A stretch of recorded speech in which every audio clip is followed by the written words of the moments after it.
पाकिस्तान की आबरू को फिर इस इज्तिमा को सबडाइज करने की इजाजत नहीं देंगे, कथित तौर पर इजाजत नहीं देंगे। पानी पीटीआई के लफ्ज इस्तेमाल किया, एब्सोल्युटली नॉट। वो तो जल्दी एब्सोल्युटली नॉट था, ये असली एब्सोल्युटली नॉट है जो मैं कह रहा हूँ। SCO के दौरान 15 को अगर एहतजाज आप डी चौक पे करेंगे तो उसका क्या बयान होगा? क्या डी चौक के एहतजाज से इमरान खान आज़ाद हो जाएंगे? अगर हमारे पास मेंबर पूरे हो जाते हैं तो क्या जो आईनी तरमीम है वो खत्म हो जाएगी या आपकी ब्लैकमेलिंग से खत्म हो जाएगी? तुर्की में सैयद तैयब उर्दगान ने जिस तरह गुलन मूवमेंट का इलाज किया है, हमें भी शायद उसी तरह इस फितने का इलाज करना पड़ेगा। एब्सोल्युटली नॉट, नहीं आने देंगे। वफाकी वजीर ख्वाजा आसिफ ने बिगल बजा दिया। तहरीक इंसाफ को इस्लामाबाद पर कतई चढ़ाई की इजाजत नहीं मिलेगी, रियासत पूरी कुव्वत से रोकेगी। वफाकी वजीर ने प्रेस कॉन्फ्रेंस में कहा कि शंघाई ताउन तंजीम के इजलास के मौके पर तहरीक इंसाफ की इस्लामाबाद पर चढ़ाई मुल्की सालिमियत पर हमला है। ये दोबारा 9 मई बर्पा करना चाहते हैं, इन्हें कॉन्फ्रेंस को सबूताज करने की कतई इजाजत नहीं देंगे।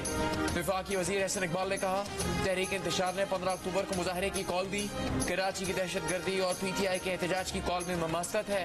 लगता है कि इनका स्क्रिप्ट राइटर एक ही है। गवर्नर खैबर पख्तूनख्वा फैसल करीम कुंडी ने कहा डी चौक पर एहतजाज न बानी PTI को रिहाई दिला सकता है, न ही आईनी तरमीम को होने से रोक सकता है। वफाकी वजीर ख्वाजा आसिफ ने अपनी प्रेस कॉन्फ्रेंस में यह भी कहा कि अदालत PTI की सहूलतकारी कर रही है। ये सवाल अदलिया के सामने है, वो इसी तरह अपनी अंदरूनी सियासत में उलझ कर जाती मफादात को मुल्की मफादात के ताबे करेंगी या मुल्क का मफाद देगी।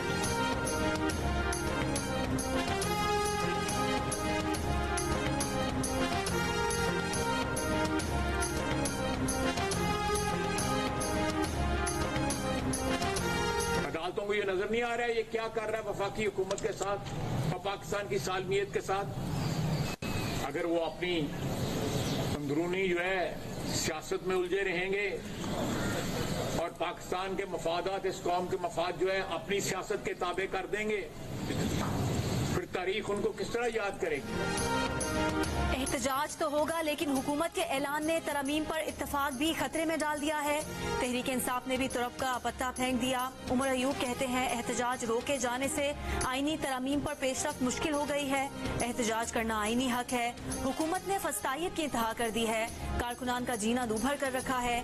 आईनी तरमीम कमेटी के इजलास में शरीक अरकान ने उमर अयूब के मौक़िफ़ पर तहफ़्फ़ुज़ात का इजहार किया और कहा कैसे हो सकता है कि एक तरफ तरमीम के लिए इत्तफाक राय पैदा करें, दूसरी तरफ इंतशार की सियासत करें। PTI के अंदर भी जो सीनियर एलिमेंट्स हैं जो बहुत ही अपसेट हैं इस बात के ऊपर कि ये किस किस्म का ऐलान हुआ है। जो पॉलिटिकल कमेटी है उसमें जो लोग हैं लाइक चेयरमैन है बैरिस्टर गौहर अली खान, बड़े खफा हैं यमीन गंडापुर, वो भी कहते हैं कि ये इस तरह का 15 को और जिस वक्त ECO की मीटिंग हो रही है, समिट हो रही है पाकिस्तान में, इस किस्म का हमें प्रोटेस्ट नहीं करना चाहिए। हालांकि अली यमीन गंडापुर देखे हैं वो बड़े हॉकिश नजर आते हैं, बड़ी तकरीरें बड़ी सख्त करते हैं। अली यमीन गंडापुर भी कहते हैं कि मत करेंगे। अरशद कैसर साहब का भी यही व्यू है, हामिद खान साहब, रऊफ हसन साहब, अली मोहम्मद खान। सो ये जो सीनियर एलिमेंट्स हैं वो यही कह रहे हैं कि पाकिस्तान की देखें आप, इससे तो पाकिस्तान को नुकसान होगा अगर खुदा न खास्ता कोई गड़बड़ हो गई, कोई काफिले चल पड़े। एहतजाज 15 अक्टूबर को ही क्यों और डी चौक पर ही क्यों? शंघाई कॉन्फ्रेंस के मौके पर डी चौक में एहतजाज पर तहरीक इंसाफ के अंदर से आवाजें उठ गईं।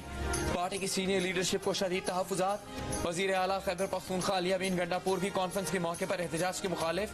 जंग और दी न्यूज के एडिटर इन्वेस्टिगेशन अंसार अब्बासी की खबर के मुताबिक बैरिस्टर गौहर, अली यमीन गंडापुर, असद कैसर, हामिद खान, अली मोहम्मद खान और रऊफ हसन 15 अक्टूबर को डी चौक पर एहतजाज के मुखालिफ हैं।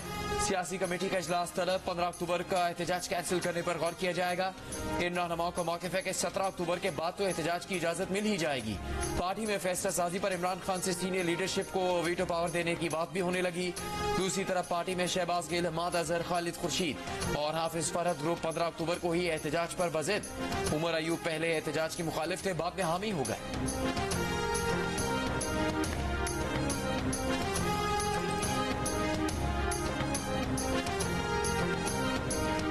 वज़ीर आज़म शहबाज शरीफ का इस्लामाबाद में कन्वेंशन सेंटर का दौरा। शंघाई ताउन तंजीम के इजलास के लिए इंतजामात का जायजा।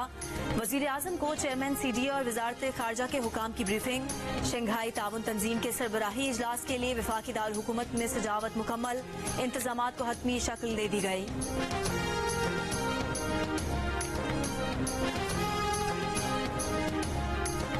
मौलाना फजलुर रहमान की JUI का